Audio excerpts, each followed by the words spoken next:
right, party people, what's going on? Had to do the video this way. Yep, okay. Just letting me know my 11 o'clock. I get a 2-hour notification. I always get my notifications 2 hours ahead of time. So, like I said, what's going on, party people? This your man Griff. Tried to do a quick video. I'm on my way to do a couple of house inspections, as well as the 11 o'clock closing, and then I got something later on this evening. But as the title says, insurance talk. What I wanted to talk to y'all about real quick was all of this back and forth about the E&O insurance. In short, when I called and talked to Byberg, when others have called and talked to Byberg and other insurance carriers, what they cover, and I don't see any issue with it, but what they typically cover is your notorious acts. Now keep that word in mind, notorious acts. So a lot of people who call themselves loan signing agents are calling Byberg and other insurance carriers saying, do you cover loan signings? Do you cover loan signing activities and things of that nature? You know, that's what they're looking for, and it's like loan signings themselves. And then the question becomes, what activities in a loan signing are you looking to have covered that aren't covered under notorious acts? So, as many of you have been trained to guide customers into filling out forms or to fill out blank forms and do stuff such as that, if that is not a notorious act, it makes sense that they're not going to cover it. Because if the NNA, who you're certified by, has not certified you or trained you to do those acts, I don't know if they will be considered notorious acts. So the question you have to ask, and I would say for y'all who need to ask these people who sitting up here, as I always say, bumping their gums about insurance, what acts are you talking about you want covered? Now, I did some research. I'm gonna put the information up in the community tab, and thanks y'all for going to that, because that's what I'm gonna try to put information when I don't have time to do a video. And I can't even remember the company's name, and I got it bookmarked somewhere. They talk about how they cover the stuff outside of your notorious acts of you doing the signatures. Now, they said one of the things that they said was, as a signing agent, you're not covered. Your signing agent stuff isn't covered. Talking about the transportation of the documents, you getting the documents to the customer late, or to the back to the title company or the signing company who hired you late. You lose the documents and all of that. So most insurance companies may not cover that. Some do, some won't. But my thing is this: you still have to define. And if you're going to call Byberg or any of these insurance companies, you need to have a list of what you consider the acts that you want covered. You cannot just say in a blanket statement, hey, do you cover loan signing activities? Okay, what does that include? What does that entail? And you're not doing that, and nobody is. At least I haven't seen it. And if you have, please put it in the comments. But what activities are you looking to have insured, covered, protected? Now, one of the things I did learn is that this one company, and like I said, when I find the information, go back home or look on my phone, get it. One of the things they said is that they provide coverage, and I think this is interesting. They say they provide coverage for signing agents who are under 3 years of experience. And they provide that through one company. And then if you have more than 3 years experience, they provide that through a different company. So I'm like, okay, well, that ain't any good. I mean, like right now, I'm under 3 years. So I would get the insurance from one company. And then after I hit 3 years, I would have to switch over to a different company for my for E&O insurance that protects me outside of just the signature stuff as they said. And I'm sitting here, I'm like, I'm not too cool with that. I'm like, okay, why you just can't have one? But that tells me something also, that they feel as a new signing agent, under 3 years, that your mistake level is going to be higher than somebody who has been a signing agent for more than 3 years. You see what I'm saying? So that's one thing that I noticed. I said, okay, so there's a distinction there in the amount of experience. But here's the big thing. If you're trained properly in how to do the notorious acts, and if you have good business sense of properly getting the documents shipped out without delay, not overbooking yourself to the point that you can't get the documents shipped out on time like they're asking you to, that's a problem that you have. So if you're sitting here taking 5 or 6 signings and you know that these customers want the documents shipped out same day, that's a problem. Now, here's the other thing. If the customer said, I need scan backs, and you refuse to do scan backs, and they sue you because you didn't do the scan backs and it caused a problem, you want coverage for that when you refuse. Okay, not there was a delay, but you actually refused to do scan backs, and you got it all posted on YouTube, all posted on Facebook, that I don't do scan backs. Man, please, I ain't scanning back nothing. Pay me. And they keep record of all of that. You don't think them people are recording down every single time you sit there and say, I don't do scan backs, I refuse to do scan backs? You don't think they're recording every time that you're holding them documents hostage? To me, that right there alone, I would sue you behind. I asked you to do something and you said, well, no, I ain't doing that unless you pay me all this extra money. When the instructions say that you're supposed to do this, and you taking that order, you're saying, I agreed to do it, and then you flat out refuse. So what insurance company is going to pay to cover what you screwed up on purpose? And you took the order agreeing to do XYZ, and you was like, no, I'm not doing it. And you have it on record. And they have information, they have it recorded. Yeah. Earl said he ain't doing this. Earl said he doesn't do that. Oh, matter of fact, somebody sent me a screenshot of him in his Facebook group saying, I don't do scan back. If you ain't paying me an extra $100, I ain't doing it. So all of that right there nullifies any kind of insurance that you may have. Your activities, your actions. You cannot act a fool and then expect the insurance people to cover you. And that's what some of y'all are doing. I'm just going to be flat out with you.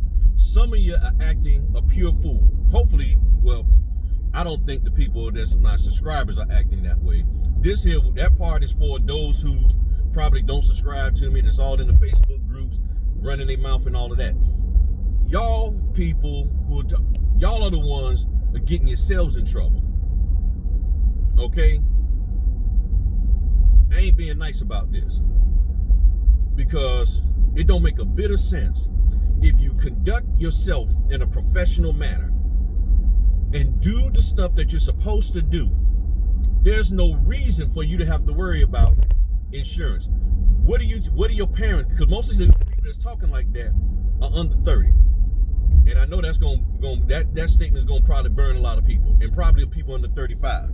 But the thing is, 40-year-olds and 50-year-olds and 60-year-olds, we should know better. We know that, okay, we're going to do right. But I hear all these young folk talking all this smack about, I'm gonna do this and I'm gonna do that. I ain't doing this, I ain't doing that. And then you get in trouble. And then you do something that you shouldn't have been doing. Your parents, just like mine, told you, yeah, we got insurance on the car, but it don't mean you drive reckless. Just because you have insurance, it don't mean you go out here and do reckless stuff. And it's too many people out here trying to do reckless stuff, trying to do stuff that they shouldn't be doing, sitting up here spreading stuff that are just flat out lies, have no proof whatsoever. Provide proof that your activity should get covered. But if you saying, that's like saying, basically what you're saying is, I want insurance to cover me for purposefully not doing scanbacks.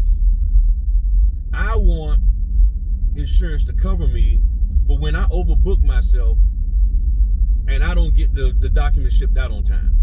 I'm doing these things to my business, to myself, hurting my business, which affects the signing companies, which affects the title company, which affects the loan companies, and I want insurance to protect me over that. In the famous words of Denzel Washington from Remember the Titans, you must be outside your mind. I'm telling you now, y'all better stop listening to these folk. Y'all better stop even, like I said, stop adopting other people's negativity into your life. Stop adopting their fear into your life. Stop adopting their foolishness, their whatever into your life, and there's no proof of what they're saying. They can't provide any proof to back up anything they're saying. If you do the business correctly, you will be just fine. And you have to have, and like with Byberg, they said, yeah, even if they will protect you, even if what somebody says is considered unfound, meaning they came up with something, they made up something. Even there's this notion that, well, don't get $1 million insurance, don't get $50,000 insurance, because the more insurance you have, the more people coming after you. They're coming after you because you got a lot of insurance. Folk gonna come after you because they'll come after you no matter what. Your insurance helps protect you if they do, just like a LLC protects you. So if you're out here, and maybe that's what the issue is, a lot of y'all don't have an LLC, and you know your personal assets are not protected. So you want insurance, right here. You want insurance to protect you, but you don't have an LLC, the right business entity, to protect you. So you want somebody's insurance coverage to protect your foolishness, because that's what it is. Because people out here doing stuff crazy. So you want to be protected in that regard. That's wild. That's what I'm receiving right now. Y'all are gonna do stuff and y'all want protection. You don't want to get an actual business entity. So what are you doing? I need insurance to protect me. I need insurance to protect me. Look, let me stop, because I could go on and on with this here. I got to do this inspection. Look, the bottom line is simply this, people. I think y'all get what I'm saying. Define what acts you want covered. If they're notorious acts, you're covered. If what you're doing is not notorious acts, if you're doing something that somebody done trained you or told you to do and it's not a notorious act, it's not covered. Conduct your business right. Ship the documents out on time. Communicate to the signing company. Let them know, say, hey, this is what I do. If I see that I'm going to be late, if I see that I'm going to miss the cutoff, I let them know. I call them, I send them, not even call them, I just emailed them through the platform and let them know, so it's on file, on record. Hey, I'm informing you because of this came up, because this happened, because of the delay with my last signing of the night, or signing it put me back by an hour and a half. I was delayed 45 minutes about a week or so ago, and I told all of my clients, all of the signing companies that hired me, I'm 45 minutes running behind. Scanback's gonna be done late, and I may not get to the FedEx Dropbox. And then there was documents that I had that didn't require a scan back. I scanned them back anyway, so that if anything came up, nobody can say I didn't put forth every effort. When you put forth every effort to do your job right, even if somebody sues you, at least the judge can see, okay, well, Griffin Notary Services did everything in their power, everything that they could to accommodate you and to do it. They did not just leave you hanging, signing company, but many of you are leaving these companies hanging, and that's what they'll sue you over, because then you put them in a bad position, you put them in a hurtful position financially, but you don't want any blowback because you just want to do your thing. If you got to go to the grocery store, drop the docs off first. If you got to go to the hardware store, drop the docs off first. If you got to go get Man and little TT, drop your documents off first at FedEx, then go get Man and get little whatever her name is, little TT. Go get them later. And just pay the extra fee, whatever your case may be, or if they can just come and hop in the car while you driving by and get to the FedEx, whatever the case may be. But don't do stuff that's going to cause your documents to be at jeopardy of getting stolen, missing the deadline for shipping, all of that. And then if you do miss the shipping, you're trying to get there on time and you miss it, you contact the company and let them know. New text message. But that is the biggest problem right now. Folk go ghost on companies and don't even communicate to them. And then the company like, what's going on? Oh, well, I had this going on. Well, you should have told me that up front. The more you tell these companies up front, the better. It's just that simple, people. So I'm going to get the information together about the insurance. I'm going to put it out. I may do another video with the Zoom and showing you all of that kind of stuff. But you need to think twice about listening to these people who say, well, this insurance ain't good, that insurance ain't good. Well, what do you want? Y'all need to ask these people, what coverage do you want to have? What the heck are you doing? Doing a loan signing that's putting you in jeopardy of getting sued. That's what I'm trying to figure out. And nobody's saying, I just want coverage. I want coverage for everything. What is everything? Let me stop because I'm sounding like a broken record. But a good record. All right, peace.